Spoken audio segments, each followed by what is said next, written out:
dew fell, a circumstance which we did not experience within the Cordillera. The road proceeded for some distance due east across a low swamp, then meeting the dry plain, it turned to the north towards Mendoza. The distance is 2 very long days' journey.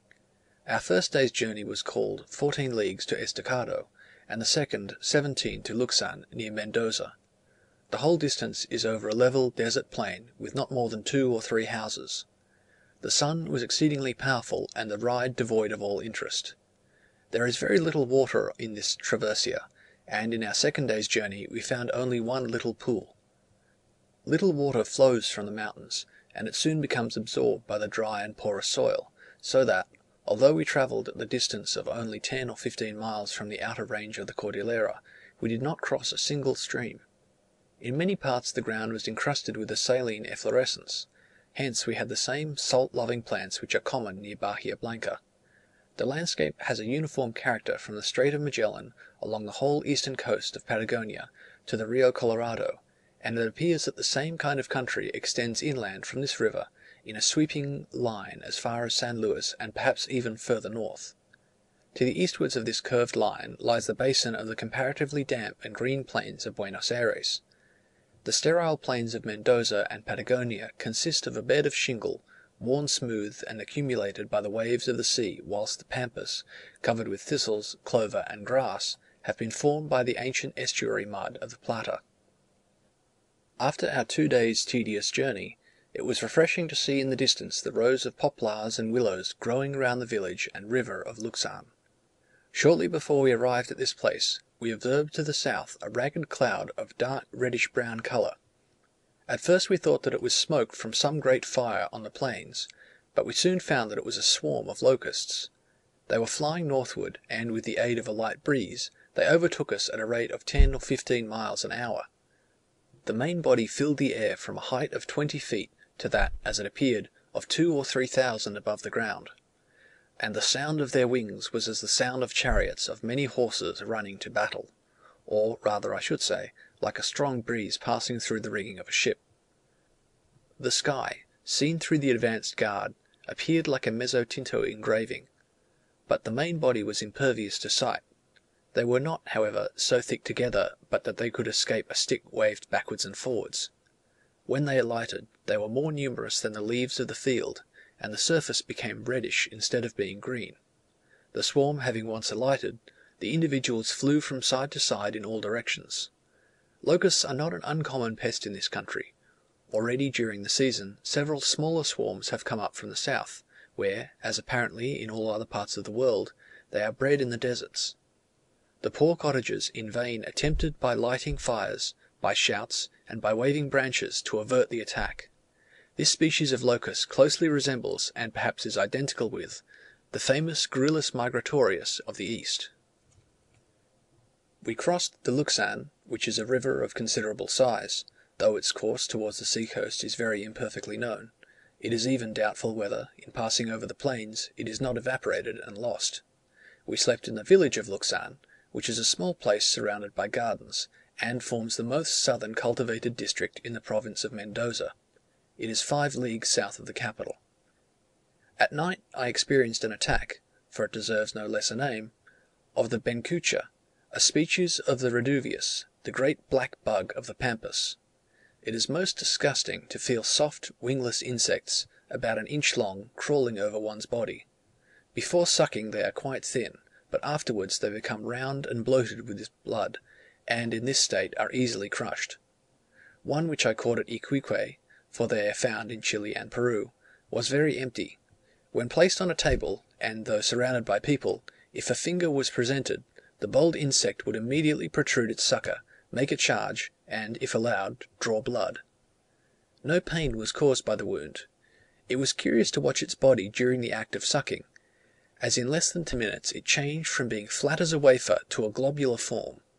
This one feast, for which the bencucha was indebted to one of the officers, kept it fat during 4 whole months, but after the first fortnight it was quite ready to have another suck. March 27th. We rode on to Mendoza. The country was beautifully cultivated, and resembled Chile. This neighbourhood is celebrated for its fruit, and certainly nothing could appear more flourishing than the vineyards and the orchards of figs, peaches, and olives. We bought watermelons nearly twice as large as a man's head, most deliciously cool and well flavoured, for a halfpenny apiece, and for the value of threepence, half a wheelbarrow full of peaches. The cultivated and enclosed part of this province is very small. There is little more than that which we passed through between Luxan and the capital. The land, as in Chile, owes its fertility entirely to artificial irrigation, and it is really wonderful to observe how extraordinarily productive a barren traversia is thus rendered. We stayed the ensuing day in Mendoza. The prosperity of the place has much declined of late years. The inhabitants say, "It is good to live in, but very bad to grow rich in."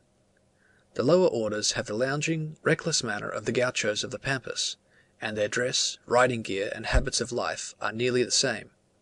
To my mind the town has a stupid, forlorn aspect. Neither the boasted Alameda, nor the scenery is at all comparable with that of Santiago, but to those who, coming from Buenos Aires, have just crossed the unvaried Pampas, the gardens and orchards must appear delightful. Sir F. Head, speaking of the inhabitants, says, "They eat their dinners, and it is so very hot, they go to sleep. And could they do better?" I quite agree with Sir F. Head. The happy doom of the Mendocinos is to eat, sleep, and be idle. March 29th. We set out on our return to Chile, by the Uspallata Pass situated north of Mendoza. We had to cross a long and most sterile traversia of 15 leagues. The soil in parts was absolutely bare, in others covered by numberless dwarf cacti, armed with formidable spines, and called by the inhabitants little lions. There were also a few low bushes. Although the plain is nearly 3,000 feet above the sea, the sun was very powerful, and the heat, as well as the clouds of impalpable dust, rendered the travelling extremely irksome. Our course during the day lay nearly parallel to the Cordillera, but gradually approaching them. Before sunset we entered one of the wide valleys, or rather bays, which open on the plain. This soon narrowed into a ravine, where a little higher up the house of Villa Vicencio is situated. As we had ridden all day without a drop of water, both our mules and selves were very thirsty, and we looked out anxiously for the stream which flows down this valley. It was curious to observe how gradually the water made its appearance. On the plain the course was quite dry. By degrees it became a little damper. Then puddles of water appeared. These soon became connected, and at Villa Vicencio there was a nice little rivulet. 30th. The solitary hovel which bears the imposing name of Villa Vicencio has been mentioned by every traveller who has crossed the Andes. I stayed here and at some neighbouring mines during the 2 succeeding days. The geology of the surrounding country is very curious. The Uspallata range is separated from the main Cordillera by a long narrow plain or basin, like those so often mentioned in Chile, but higher, being 6,000 feet above the sea. This range has nearly the same geographical position with respect to the Cordillera, which the gigantic Portillo line has, but it is of a totally different origin.